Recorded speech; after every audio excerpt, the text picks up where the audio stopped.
जिस गरीब घर जमाई की सास रोज करवाती थी उससे अपने जूते साफ और बात बात पर करती थी उसकी झाड़ू से पिटाई। अरे और निठल्ले, आज तक चवन्नी तो कमाई नहीं तूने।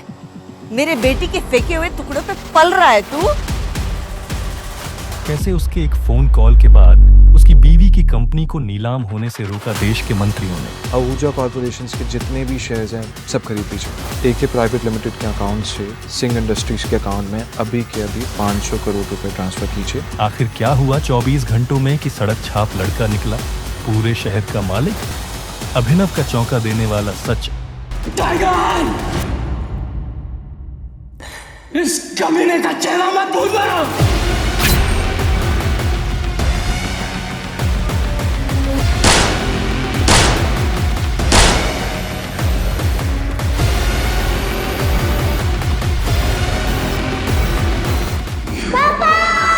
अभिनव चिल्लाया और अचानक से उसकी नींद खुल गई। पसीने में तरबतर अभिनव अपने बिस्तर पर उठकर बैठ गया और गहरी सांसें लेने लगा। 18 साल, पिछले 18 सालों से ये सपना इसी तरह से अभिनव को परेशान कर रहा था। अभिनव ने पहले अपनी उंगली में पहनी उस अंगूठी को देखा और फिर बाथरूम की तरफ बढ़ने लगा। अभिनव गुड़गांव में रहता था और डिलीवरी बॉय का काम करता था। हालांकि इस काम में उसका मन नहीं लगता था, लेकिन अनाथ आश्रम से निकलने के बाद उसके पास ये करने के अलावा और कोई चारा नहीं था। 18 साल की उम्र में उसने अपना खर्च खुद उठाना शुरू कर दिया था। उसकी जिंदगी में बस एक ही खुशी थी, उसकी गर्लफ्रेंड वैभवी। जब भी वो वैभवी को देखता तो अपने सारे दुख भूल जाता था और आज तो वैभवी का जन्मदिन था, इसलिए अभिनव जल्द से जल्द उससे मिलना चाहता था। अंकल ये केक कितने का है? 600 का है। और ये पेस्ट्री? वो 60 का है। एक दे दीजिए। असल में अभिनव और वैभवी ने ये तय किया था कि वो पैसे जोड़कर अपने लिए किराए का एक बड़ा घर लेंगे, इसलिए वो पैसे वेस्ट नहीं करना चाहते थे। Thank you. Thank you. कुछ देर के बाद जब वो वैभवी के घर के बाहर पहुंचा तो उसने देखा वहाँ काफी रंगीन लाइट्स जल रही थी और वहाँ से तेज म्यूजिक की आवाज आ रही थी।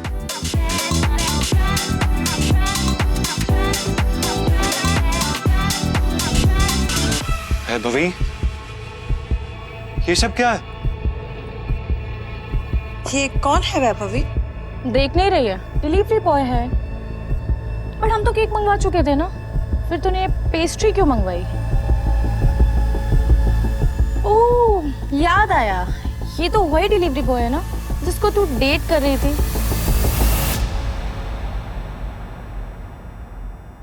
ओह कम ऑन यार वैभवी, तेरा स्टैंडर्ड इतना गिर जाएगा मुझे नहीं पता था। Babe, happy birthday babe. Abhinav Deven को अच्छी तरह से जानता था। वो एक बड़े बाप का लड़का था और हर वक्त वैभवी के आसपास मंडराता रहता था। देवेन को यहाँ देखते ही अभिनव का दिमाग खराब हो गया। उसके हाथ में एक बड़ा सा गिफ्ट था। उसके आगे अभिनव के हाथ में लटकी पेस्ट्री की थैली कुछ भी नहीं लग रही थी। मेरी वैभवी को छूने की तेरी हिम्मत कैसे? Stop it. दोस्तों, तुम लोगों को मेरे ऊपर डाउट था ना, मेरे स्टैंडर्ड्स पर डाउट था। अब बताती हूँ मेरे स्टैंडर्ड्स क्या हैं। मैं तुमसे ब्रेकअप कर रही हूँ। What? और नहीं तो क्या, बेचारी कब तक तुझ जैसे गरीब के साथ ऐसी आधी पेस्ट्री खाती रहेगी। साला तेरी हिम्मत कैसे? तो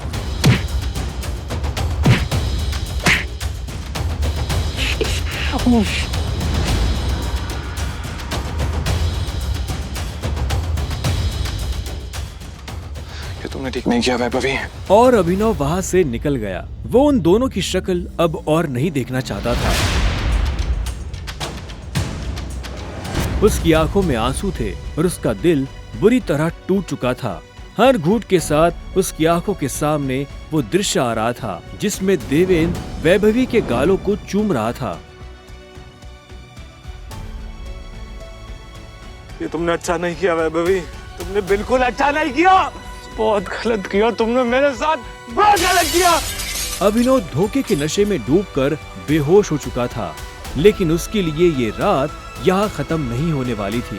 उधर जब अभिनव सड़क पर बेहोश हो गया था, तब इधर सनी सिंह अपनी गाड़ी में बैठा बेचैन हो रहा था। सनी सिंह की बहन अनन्या उसके गले का कांटा बन गई थी। सनी अपने दादा हरदेव पाल सिंह की नजर में आने के लिए और अनन्या को रास्ते से हटाने के लिए कुछ भी कर सकता था, और आज वो अपनी गाड़ी में अपने आदमियों के साथ निकल पड़ा था अपनी बहन को सबक सिखाने के लिए।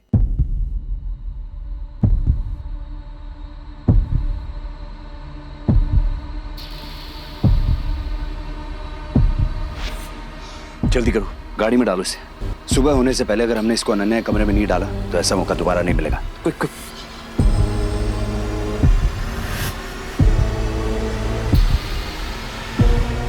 सनी के आदमी अभिनव को उठाकर सीधा रूम नंबर 409 में घुस गए। सही कपड़े उतारो और बेड पे लिटाओ उसको। कपड़े उतारो उसका। उन्होंने अभिनव को बहुत आहिस्ते से उस बिस्तर पर लेटा दिया। वहाँ पहले से सनी की बहन अनन्या सोई हुई थी। सुबह जब अभिनव ने करवट बदली तो उसका हाथ एक नरम हाथ से टकरा गया। अभिनव की नींद टूटी और उसने देखा कि वो एक अनजान लड़की के बगल में लेटा हुआ था।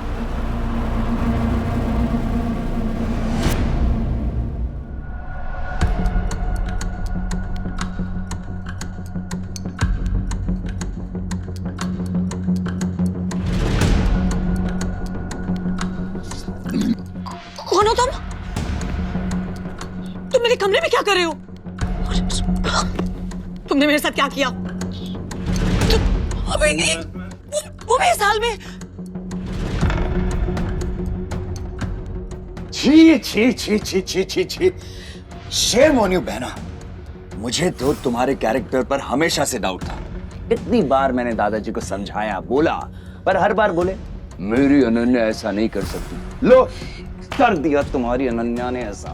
अब पता है दादाजी को उनकी पोती की ये जो रंग रलियां चल रही है, इनका से लाइव टेलीकास्ट दिखाने के लिए मैंने उन्हें यहाँ बुला लिया। भाई मुझे नहीं पता, भरोसा करिए। क्या हुआ, कैसे हुआ? मैं जानती तक नहीं इस लड़के को, नहीं जानती भाई। मैं भी, हम दोनों के बीच में कुछ भी नहीं हुआ। नहीं। इससे पहले कि अभिनव सफाई देता, अनन्या और सनी के दादा हरदेव पाल सिंह कमरे में पहुंच चुके थे। उनके पहनावे से समझ आ रहा था कि वो बहुत अमीर आदमी थे। अनन्या को इस हाल में देख उनकी आंखें गुस्से में लाल हो गई थी। मुझे तुमसे ये उम्मीद नहीं थी। दादाजी, आप जैसा सोच रहे वैसा बिल्कुल नहीं है। अनन्या, तुम्हें अच्छे से नियम पता थे, फिर भी तुमने सारे नियम तोड़ दिए। नहीं दादाजी, नहीं। और तू? जब अभिनव की नजर हरदेव से मिली तो उसे लगा कि वो अपनी आंखों के सामने मौत देख रहा है। तूने मेरी पोती के साथ रात गुजारी है ना? आज से हमारे परिवार के कानून के हिसाब से तू सिंह परिवार का दामाद है। क्या? उन दोनों के बीच में लेकिन कुछ हुआ ही नहीं है। दादाजी, कुछ नहीं हुआ है। कुछ नहीं किया ना तुम दोनों ने? तो क्या ये था?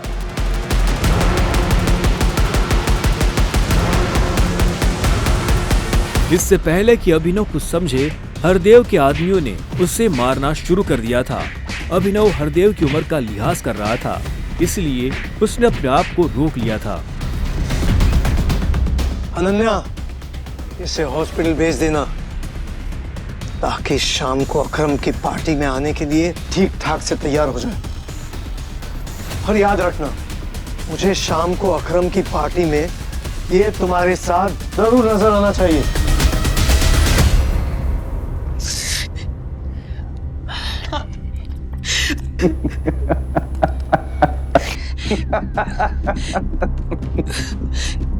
क्यों मेरी जिंदगी बर्बाद कर दी तुमने?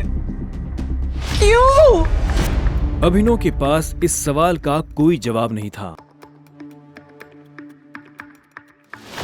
वहां जाकर अभिनव शाम को होने वाली पार्टी के लिए तैयार होने लगा। उससे हरदेव और उसके आदमियों का डर नहीं था। वो जानता था कि अनन्या पहले से काफी मुश्किल में थी और वो अपनी वजह से उसकी मुश्किलें और नहीं बढ़ाना चाहता था। अभिनव के पास ले देकर सिर्फ एक ब्लेजर था, वो भी उसके पापा का। वो जगह जगह से फटा और उधड़ा हुआ था, लेकिन जब अभिनव ने उसे पहना तो उसकी खूबसूरती ने ब्लेजर की सारी कमियां ढक दी। अभिनव का अंदाजा सही था, अनन्या का घर काफी बड़ा था। वो एक अमीर परिवार की लड़की थी। जितना अभिनव महीने का कमाता था उतने की अनन्या ने सैंडल्स पहनी हुई थी।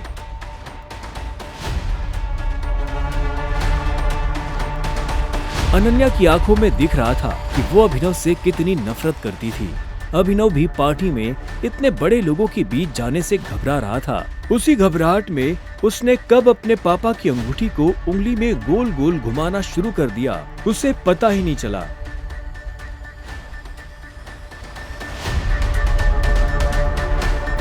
इस अंगूठी को उतार दो प्लीज, बहुत गंदी लगी। सॉरी पर ये अंगूठी मेरा सब कुछ है।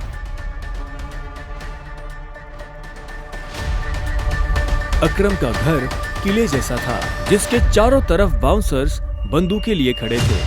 जैसे ही अनन्या और अभिनव अंदर आए तो इतने में उसकी नजर देवेन से टकरा गई।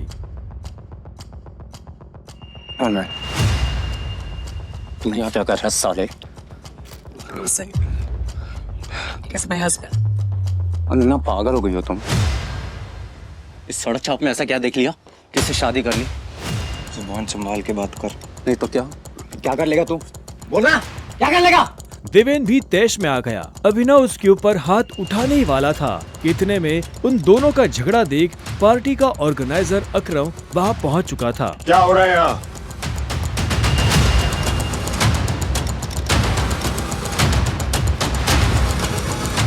अकरम सर देखिए नहीं, इस आदमी ये क्रिमिनल है, जबरदस्ती आपकी पार्टी में घुसा है। इधर आओ।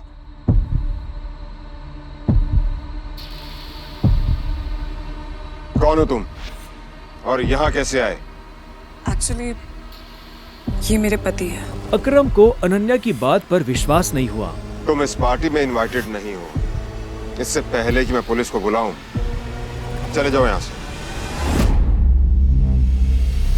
Thank you Akram sir. और अनन्या तुम भी इससे दूर रहो, साला गरीब कहीं का। रुको।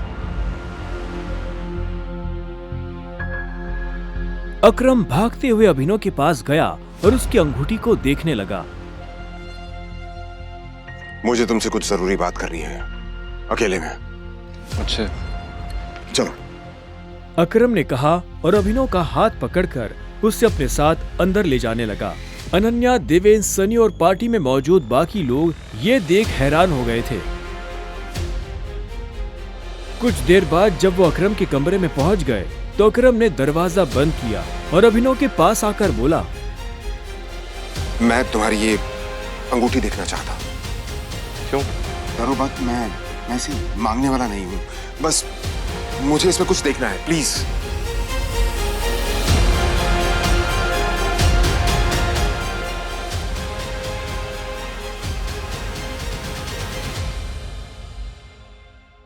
टाइगर?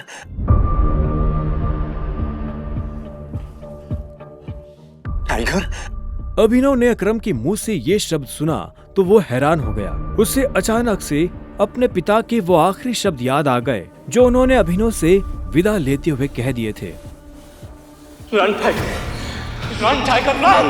लेकिन अभिनव हैरान था, उससे समझ नहीं आ रहा था कि अकरम ये सब कैसे जानता था। आखिरकार मैंने तुम्हें ढूंढ ही लिया टाइगर। टाइगर? हाँ, पिछले 18 सालों से मैं तुम्हें ढूंढने की कोशिश कर रहा हूं। तुम हमारे टाइगर हो। अब तुम आ गए हो तो इस कंपनी की भाग दौड़ अब तुम संभालोगे। अपने पापा के काम को अब तुम्हें आगे बढ़ाना होगा टाइगर। ये सुनते ही अभिनव के कान खड़े हो गए थे। कल तक उसकी जेब में 100 रुपए भी नहीं थे और आज अचानक वो हजारों करोड़ की कंपनी का मालिक हो गया था। अब आगे क्या होने वाला था? क्या अभिनव अपने पिता की मौत का बदला ले पाएगा? कैसे एक डिलीवरी बॉय संभालेगा अपने पिता की हजारों करोड़ की कंपनी द माफिया किंग को? जानने के लिए सुनते रहिए द रिटर्न ऑफ टाइगर, सिर्फ पॉकेट FM ऐप पर।